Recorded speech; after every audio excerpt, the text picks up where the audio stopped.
ஆத்மா வணக்கம். அன்பே சிவம், மனமே குரு. வணக்கம் சாமி. வணக்கம்மா. போகர் சித்தை பற்றி போகர் சித்தை ஆ ஆ பற்றி கொஞ்சம் சொல்லுங்கள் சாமி. நான் சொல்கிறேம்மா. அதாவது 12 சித்தரில் வந்து அகத்தியர் வந்து ஒரு தனித்தன்மை வாய்ந்தவர். அந்த 12 சித்தரில் வந்து போக சித்தர் அவரும் ஒரு தனித்தன்மை வாய்ந்தவர். அவர் நல்லா ஒரு சிறந்த விளங்கினார்.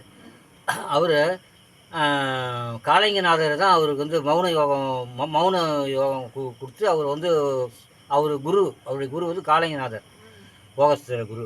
அவர் கற்றுக் கொடுத்த கலையை மௌன கலையை நல்லா கற்றுக்கிட்டார். மௌன கலை, வர்ம கலை நல்லா கற்றுக்கிட்டு அவர் என்ன பண்ணார், கூடு விட்டு கூடு பாயிற வித்தையெல்லாம் கற்றுக்கிட்டார். இறந்து போன உருவத்தில் வந்து அவர் உடலை செலுத்தி அவர் வெளிநாட்டுக்கு, சீனா, அரபு நாட்டுக்கெல்லாம் போக ஆரம்பித்து தன்னுடைய கலையை அவருக்கு தெரியப்படுத்தினார். அப்புறம் அவர் அங்கே போயிட்டு அவர் கூட வந்து புலிப்பாணின்றவர் அவர் கூட சீடராக வச்சுக்கிட்டு அவர் போயிட்டு அங்கே உள்ள வல்லுனர், அங்கே சீன நாட்டில் வல்லுநர்களோ போயிட்டு அவர் என்ன செய்கிறார், அங்கே போய் அங்கே பேரை மாற்றி மாற்றி வேறு உருவில் அவர் இருப்பார். இருந்து பல மன்னர்கள்லாம் ஒரு ஆலோசனை பண்ணி அவர் அங்கே சில பேருக்கு எல்லாம் கொத்த செத்தாங்க.